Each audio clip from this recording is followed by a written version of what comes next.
താമരശ്ശേരിയിൽ ഒരു 10ാം ക്ലാസ്സുകാരനായ വിദ്യാർത്ഥി കൊല്ലപ്പെട്ടതുമായി ബന്ധപ്പെട്ട് അതിന് ആരോപണ വിധേയരായ കുട്ടികളെ പരീക്ഷ എഴുതിച്ചതിൽ വലിയ വിമർശനം ഉയർന്നു വരികയാണ്. സത്യത്തിൽ ഈ പരീക്ഷ കുറ്റാരോപിതരായ ആളുകൾക്ക് എഴുതാൻ പാടില്ലാത്തതാണ്. കേരള ഹൈക്കോടതിയിൽ നിന്ന് കഴിഞ്ഞ വർഷം ഉണ്ടായ 2 വിധികൾ മാത്രം പറയാം. വിചാരണ കോടതി ജീവപര്യന്തം തടവിന് ശിക്ഷിച്ച 2 പേര് LLB എൻട്രൻസ് എഴുതുന്നു കോടതിയുടെ പെർമിഷനോടെ.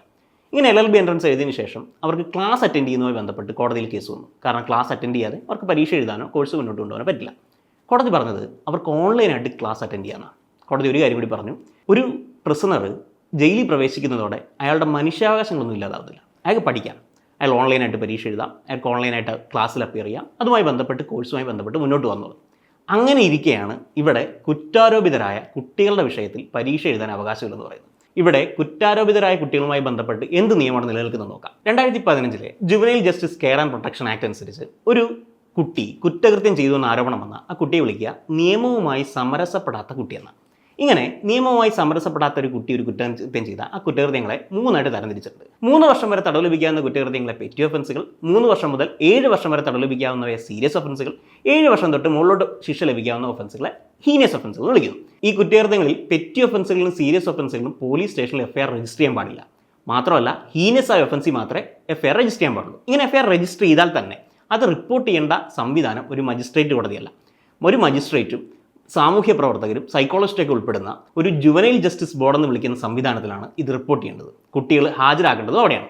ഇങ്ങനെ കുട്ടികളെ ഹാജരാക്കി കഴിഞ്ഞാൽ തന്നെ ഏത് തരത്തിലുള്ള ഒഫൻസുകളാണെങ്കിൽ കുട്ടികൾക്ക് ജാമ്യം നൽകാമെന്നും ജാമ്യക്കാരുടെ പോലും ആവശ്യമില്ലെന്നും ഈ പറയുന്ന ആക്ടിൽ പറയുന്നു. ഇനി ഇങ്ങനെ ഒരു കുട്ടിക്ക് ജാമ്യം നൽകാതിരിക്കണമെങ്കിൽ കുട്ടിക്ക് ശാരീരികമായ എന്തെങ്കിലും പരിക്ക് പറ്റുമെന്നുള്ള ഭയം ഉണ്ടാവുക, അല്ലെങ്കിൽ കുട്ടിക്ക് മനഃശാസ്ത്രമായ എന്തെങ്കിലും പ്രശ്നങ്ങൾ ഉണ്ടാവുക എന്നുള്ള ഭയം ഉണ്ടാവുക, അതല്ലെങ്കിൽ അത് നീതി നിർവഹണത്തെ ബാധിക്കുക. ഇത്തരത്തിലുള്ള സാഹചര്യങ്ങളിലാണ് കുട്ടിക്ക് ജാമ്യം കൊടുക്കാതിരിക്കേണ്ടത്. ഇനി ഇങ്ങനെ ജാമ്യം കൊടുക്കാതിരുന്നാൽ തന്നെ കുട്ടിയെ ഒരു തരത്തിലും ജയിലിലോ ലോക്കപ്പിലോ പ്രവേശിപ്പിക്കാൻ പാടില്ല, കുട്ടിയെ ഒബ്സർവേഷൻ ഹോമിൽ താമസിപ്പിക്കുകയും ചെയ്യണം. ഇങ്ങനെ തുടങ്ങുന്ന ജുവനൈൽ ജസ്റ്റിസ് ബോർഡിലെ നടപടിക്രമങ്ങൾ കുട്ടി കുറ്റകൃത്യം ചെയ്തു എന്ന് തെളിഞ്ഞാൽ തന്നെ അല്ലെങ്കിൽ എൻക്വയറിയിലൂടെ കണ്ടെത്തിയാൽ തന്നെ ചെയ്യാവുന്ന ശിക്ഷകൾ വളരെ ലളിതമാണ്. ഒന്നുകിൽ കുട്ടിയെ ഏതെങ്കിലും ഓർഗനൈസേഷൻ്റെ കീഴിൽ കമ്മ്യൂണിറ്റി സർവീസിൽ നിയോഗിക്കുക, അതല്ലെങ്കിൽ കുട്ടിയെ പ്രൊബേഷൻ പീരീഡായിട്ട് ഒരു 3 വർഷത്തേക്ക് വെക്കുക, എന്നിട്ട് ആ പ്രൊബേഷൻ പീരീഡിലെ കുട്ടിയുടെ പെരുമാറ്റം നിരീക്ഷിക്കുക പോലുള്ള ശിക്ഷകളാണ് കൊടുക്കാനാവുക. എന്നാൽ ഹീനിയസായ ഒഫൻസുകൾ കുട്ടികൾ ചെയ്തു എന്ന് ബോധ്യപ്പെട്ടാൽ ആ കുട്ടിക്ക് 16 വയസ്സ് പൂർത്തിയായാൽ ആ കുട്ടിയെ വേണമെങ്കിൽ വിചാരണയ്ക്കായിട്ട് മറ്റു കോടതിയിലേക്ക് വിചാരണയ്ക്കായിട്ട് കേസ് ട്രാൻസ്ഫർ ചെയ്യാവുന്നതാണ്.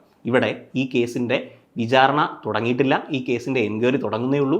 അതിനുശേഷം കുട്ടി കുറ്റകൃത്യം ചെയ്തു എന്ന് ബോധ്യപ്പെട്ടാൽ അങ്ങനെ ഒന്ന് ചെയ്യാവുന്നതാണ് തന്നെ. ഈ കേസിൽ ആരോപിക്കപ്പെട്ടിരിക്കുന്ന കുറ്റകൃത്യം കൊലപാതകമാണ്. അത് ഹീനിയസ് ആയ ഒഫൻസാണ്.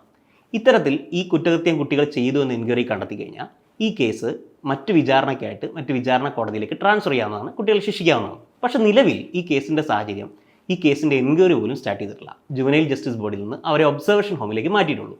ആ സാഹചര്യത്തിൽ ആ കുട്ടികൾക്ക് വേണ്ട സംരക്ഷണം ഒരുക്കേണ്ടത് നിയമവാഴ്ച നിലനിൽക്കുന്ന ഒരു സംസ്ഥാനത്തിലെ സർക്കാരിൻ്റെ കടമയാണ്. അത്ര ഇവിടെ ചെയ്യുന്നു.